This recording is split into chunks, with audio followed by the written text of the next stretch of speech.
Welcome dear rockers, I am not a robot के second part में आपका स्वागत है। तो इस सीरीज के पार्ट 2 की शुरुआत में मिंक्यू समुद्र के किनारे पहुंच जाता है, जहां जिया मिंक्यू की यादों में रो रही होती है। जब जिया खड़ी होती है तभी मिंक्यू का ध्यान उसके लॉकेट पर जाता है जो उसने अपनी प्यारी रोबोट AGI-3 के गले में डाला था। तभी मिंक्यू को महसूस होता है कि जिसको वो अभी तक AGI-3 समझ रहा था वो असल में कोई रोबोट नहीं, वो तो खुद जिया ही है। मिंक्यू की एनर्जी ठीक हुई क्योंकि वो लोगों पर भरोसा करना शुरू कर पाया था, लेकिन आज ये सब देखकर उसको महसूस होता है कि मैं जिसके सबसे ज्यादा करीब था उसने ही मुझको धोखा दे दिया है, और इसलिए तभी उसके शरीर पर एलर्जी आने लगती है और वो जमीन पर गिर जाता है। बेचारी जिया मिंक्यू की हालत देखकर बहुत डरी हुई है, लेकिन रोने के अलावा उसके पास कोई और ऑप्शन नहीं होता। उसी वक्त वहाँ पर डॉक्टर और उसका असिस्टेंट आते हैं और मिंक्यू को इंजेक्शन लगाते हैं। इसके बाद मिंक्यू को वापस घर ले जाया जाता है और उसकी बहुत अच्छे से देखभाल भी की जाती है।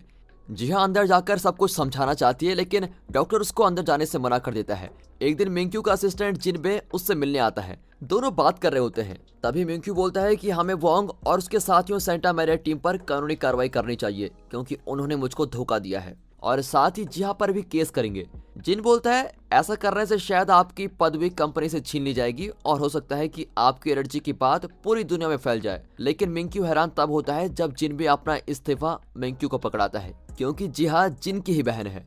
अब इसके बाद जिनबे सेंटा मैरिया लैब में जाता है और सभी को बोलता है कि तुम्हें लैब को छोड़कर भाग जाना चाहिए। दूसरी तरफ जिया मिंक्यू के लिए साफ सुथरा खाना बना रही होती है और रोज मिंक्यू के घर जाने लगती है। हालांकि उसका बनाया खाना मिंक्यू फेंक देता है और उसके साथ बहुत बुरा व्यवहार करता है। इसके बाद भी जिया हार नहीं मानती और बोलती है मैं तुम्हें देखने के लिए रोज आऊंगी और कभी हार नहीं मानूंगी। एक रात मिंक्यू जिया के बारे में सोच रहा होता है, इसलिए वो बाहर जाता है और आग के किनारे पर खड़ा हो जाता है जहाँ उसके घर में काम करने वाला एक आदमी बैठा हुआ है। मिंक्यू पूछता है क्या कभी तुमने मुझसे झूठ बोला है, जिसके जवाब में आदमी बोलता है कि आजकल ऐसा कोई इंसान नहीं है जो झूठ ना बोलता हो। अगले दिन जिया मिंक्यू के घर जा रही होती है और अचानक उसके सामने एक बच्चा आ जाता है, जिसकी वजह से उसका एक छोटा सा एक्सीडेंट हो जाता है और जिया के हाथ में थोड़ी चोट भी लग जाती है। फिर काफी घंटे गुजर जाते हैं लेकिन जिया अभी तक पहुंची नहीं होती है, इसलिए मिंक्यू को बहुत बेचैनी होने लगती है। बेचारी जिया सुबह तो मिंक्यू के घर आ नहीं पाई थी, लेकिन वो शाम के समय मिंक्यू के घर पहुंच जाती है और हमेशा की तरह वो मिंक्यू के लिए खाना परोसती है। और जैसे वो जाने वाली होती है तभी मिंक्यू उसको रोकता है। मिंक्यू पूछता है क्या तुमने ये सब सिर्फ अपने फायदे के लिए किया है ना? जिया बोलती है नहीं, मैंने ऐसा नहीं किया है, मेरे पास तुम्हें बताने के लिए बहुत कुछ है। हालांकि मिंक्यू जिया की कोई बात नहीं सुनना चाहता और पूछता है क्या तुम मुझे बेवकूफ बनाकर खुश हो? वो गुस्से में कांच के गिलास फेंकता है जिसका हिस्सा टूटकर जिया के हाथ पर लग जाता है, लेकिन चोट लगने के बाद भी वो चुपचाप माफी मांगकर चली जाती है। अगले दिन मिंक्यू देखता है कि जिया उसके लिए कुछ कॉमिक बुक्स छोड़कर गई है।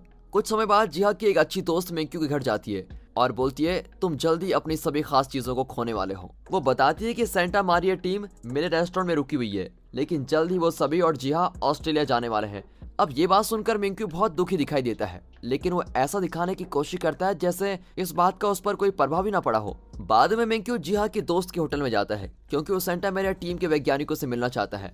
मिंक्यू दूर से ही उनको देखता रहता है और उसको जिया की दोस्त की बोली बातें याद आने लगती हैं कि तुम जिया की यादों के साथ यहीं अकेले रह जाओगे। जब मिंक्यू सभी को देख रहा होता है तभी टीम के एक सदस्य का ध्यान मिंक्यू पर चला जाता है और वो मिंक्यू से मिलने भागता है, लेकिन मिंक्यू उस आदमी को इग्नोर करते हुए वहां से चला जाता है। फिर वो अपने घर पहुंचता है और टीवी को चालू करता है। तभी दिखाया जाता है कि अगले 1 घंटे में 70% सितारे गिरने वाले हैं। वो इस बात पर ध्यान नहीं देता और छाता अंदर रखने के लिए चला जाता है। वहाँ उसको एक और छाता मिलता है जो कि AGI-3 का था। उसके दिमाग में कुछ आता है और वो जल्दी से छाता के बारे में इंटरनेट पर ढूंढना शुरू कर देता है और तभी पता लगता है कि वो छाता जिया का बनाया हुआ है। इसी वजह से मिंक्यू को याद आता है कि कैसे जिया ने उसे इसी छाते के नीचे किस किया था। अगले सीन में रोबोट AGI-3 दिखाई जाती है। वो मिंक्यू के पास जाने वाली है क्योंकि मिंक्यू ने टूटे तारे देखने का वादा किया था। इसके बाद मिंक्यू गाड़ी लेकर माउंट हेवेंगवे में जाता है और वहाँ जिया का इंतजार करता है। कुछ समय बाद जिया आती है और दोनों एक दूसरे से बातें करने लगते हैं। मिंक्यू बोलता है अब तुम मुझे शुरू से लेकर अभी तक का सारा सच बता दो। जिया बोलती है कि जिसको आप AGI-3 रोबोट समझ रहे थे वो कोई रोबोट नहीं, खुद मैं ही थी। आप एक रोबोट के साथ नहीं बल्कि एक इंसान के साथ थे। ये सुनकर मिंक्यू को जिया के साथ गुजारी सारी बातें याद आने लगती हैं कि कैसे वो जिया को उस समय रोबोट समझता था। वो अपने आप को बेवकूफ समझते हुए बोलता है कि मैं कैसे इतना बेवकूफ हो सकता हूँ, मैं एक रोबोट और इंसान में फर्क भी नहीं बता पाया। वो बोलता है कि तुमने इसके सिवा और क्या क्या झूठ बोला है मुझसे, जिसके जवाब में जिया बोलती है कि मैंने कोई और झूठ नहीं बोला है, लेकिन पहले मैंने थोड़ा सा खाना और शराब चुराई थी। मिंक्यू पूछता है कि जब हम पहली बार मिले तो तुमने मेरे बारे में क्या सोचा था? जिया बोलती है कि शुरू में मुझे आप बुरे इंसान लगे थे, क्योंकि आपने मुझे डिलीवरी के पैसे नहीं दिए थे। मुझे तो शुरू में ये भी लगा कि आप थोड़े पागल भी हो, क्योंकि आप अपने वैक्यूम क्लीनर का बर्थडे बना रहे थे और काफी उल्टी चीजों के बारे में बात भी कर रहे थे। लेकिन कुछ समय बाद मुझे चीजें समझ आई और तब से मैंने बस आपकी खुशियां ही मांगी है। मैं तब से आपको खुश देखने के लिए कुछ भी करने को तैयार थी और अब भी हूँ। इसके बाद मिंकू जिया को अपने साथ बैठने के लिए बुलाता है और बोलता है, जो भी तुम्हारे दिल में है वो सब आज मुझे बता दो। जिया बताती है कि जब भी मैं आपके घर में सुबह शाम जाती थी तब मुझे बहुत खुशी मिलती थी। जिया मिंकू को वो वाला दिन भी याद दिलाती है जब मिंकू ने बोला था कि AGI 3 तुम मेरा खजाना हो, तुम मेरे लिए सबसे खास हो, प्लीज हमेशा मेरे साथ ही रहना। जिया बोलती है कि आपकी ये बात सुनकर मुझे उस दिन ऐसा लगा जैसे कोई मुझे अपनी गर्लफ्रेंड बनाने के लिए पूछ रहा हो। वो ऐसे ही बहुत सारी अच्छी बातों की याद दिलाती है उसको और बताती है कि कैसे वो मिंकू के चेहरे पर मुस्कुराहट देखकर खुद भी बहुत खुश हुआ करती थी। मिंकू पूछता है, क्या इस सब के दौरान कोई ऐसा भी समय था जब तुम किसी बात को लेकर डरे भी हो? जिसके जवाब में जिया हाँ बोलती है।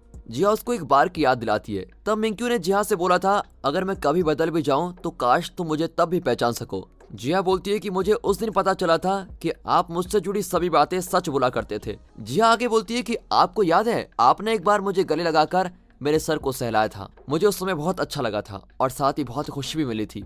शुरू में तो मुझे वो पसंद नहीं आया, लेकिन फिर मुझे आपका वैसा करना पसंद आने लगा और जब आप ऐसा नहीं करते थे तो मुझे बुरा लगता था। वो एक बार की बात याद दिलाती है कि जब मिंकू नशे में था और उसने AGI 3 के इंसान होने की बात बोली थी। जिया बोलती है कि मैं उस समय दिल से बोलना चाहती थी कि मैं कोई रोबोट नहीं बल्कि एक इंसान हूँ। अब ये सभी बातें सुनकर मिंकू जिया के सर को सहलाना चाहता है, लेकिन उसको अपनी एलर्जी याद आ जाती है और इसलिए वो अपना हाथ पीछे कर देता है। तभी जिया अपनी टोपी डाल देती है और मिंकू का हाथ लेकर अपने सर पर रख देती है। वो शुरू से सच को छुपाने के लिए माफी मांगती है और बोलती है, मैं आपको सच बताना भी चाहती थी, लेकिन मैं सोचती थी कि ऐसा होने से आपकी एलर्जी वापस आ सकती है। इसके बाद मिंकू जिया को किस करने के लिए आगे बढ़ता है, लेकिन फिर दोबारा रुक जाता है। वो जिया का हाथ छोड़ता है और बोलता है, शुक्रिया मेरी जिंदगी में आने के लिए और मुझे इतनी अच्छी खूबसूरत यादें दिलाने के लिए। आपका शुक्रिया, मैं हमेशा इन यादों को याद रखूंगा। वो आगे बोलता है कि मैं अपनी बची जिंदगी इन यादों के सहारे निकल लूंगा, लेकिन अब मुझे वापस अपनी जगह जाना होगा क्योंकि मैं तो किसी को छू ही नहीं सकता। हम दोनों की कहानी यहीं पर खत्म होती है। और ऐसा बोलकर वो अपना आखिरी अलविदा करता है, लेकिन उसके जाने से पहले जिया उसको आवाज लगा के रोक देती है और बोलती है, तुम ही वो इंसान हो जिसका मैं हमेशा से इंतजार कर रही थी। तुम्हारे प्यार की वजह से मुझे लगता है कि कोई सच में मुझे प्यार करता है। फिर वो अपने प्यार को जाहिर करते हुए बोलती है, मैं आपको दिल से चाहती हूँ। ये बात सुनकर मिंकू उसके पास जाता है और प्यार से किस करने लगता है। अगली सुबह मिंकू जिया को लेकर एक कॉफी की दुकान पर पहुंचता है। जब वो कॉफी लेकर वापस आ रहा होता है तभी उसका ध्यान वापस आती हुई उसकी एलर्जी पर जाता है, लेकिन जैसे उसकी नजर अपनी प्यारी जिया पर जाती है उसकी एलर्जी ठीक होने लगती है। दोनों अब बहुत खुश हैं। मिंकू जिया को उसके घर छोड़ता है और वापस मिलने को कहता है। दोस्तों, इस सीरीज में मिंकू और जिया के बीच बहुत सारे प्यारे प्यारे सीन्स दिखाए हैं। अभी तक आपको सबसे अच्छा सीन या सबसे प्यारा सीन कौन सा लगा, कमेंट में जरूर बताइएगा। इसके बाद मिंकू दोबारा अपने डॉक्टर से बात करता है। तभी डॉक्टर बोलता है, ऐसी बीमारी हमेशा के लिए ठीक नहीं होती, वो कुछ समय के लिए चली जाती है लेकिन वापस आने के भी बहुत चांसेस होते हैं। अगले सीन में लैब दिखाई जाती है। लैब के सभी वैज्ञानिक दुखी हैं क्योंकि AGI 3 को वहां से जाना पड़ रहा है। तभी बताया जाता है कि मार्टिन नाम का एक अमीर और शक्तिशाली आदमी, उसको पता लग गया है कि प्रोफेसर वोंग ने मिंकू के साथ धोखा किया था, इसीलिए वोंग की धोखाबाजी को छुपाने के लिए वो AGI 3 को मांग रहा होता है। मार्टिन AGI 3 को एक हथियार की तरह इस्तेमाल करना चाहता है ताकि वो बहुत सारे लोगों को एक साथ मार सके। जब मिंकू को पता लगता है कि AGI 3 को बेचा जा रहा है, वो जल्दी से लैब आता है, लेकिन वहां पहुंचने में वो लेट हो गया है क्योंकि अब तक मार्टिन वहां से जा चुका है। अगले सीन में मार्टिन उस जगह जाता है जहां उसने AGI 3 को लॉक करके रखा हुआ है, लेकिन वहां का नजारा देखकर वो बिल्कुल हैरान हो जाता है क्योंकि AGI 3 वहां है ही नहीं। अब AGI 3 को दिखाया जाता है जो इधर उधर गलियों में अकेली घूम रही है और वापस अपने घर जाने का रास्ता ढूंढ रही है, लेकिन वापस जाने के रास्ते के बारे में उसको कुछ भी नहीं पता। और दोस्तों, इसी के साथ ही एपिसोड यहाँ पर खत्म होता है। दोस्तों, क्या AGI 3 वापस लैब में पहुंच पाएगी और क्या हमारे मिंकू और जिया के बीच आगे चलकर क्या होने वाला है, ये जानने के लिए सीरीज का अगला पार्ट जरूर देखेगा।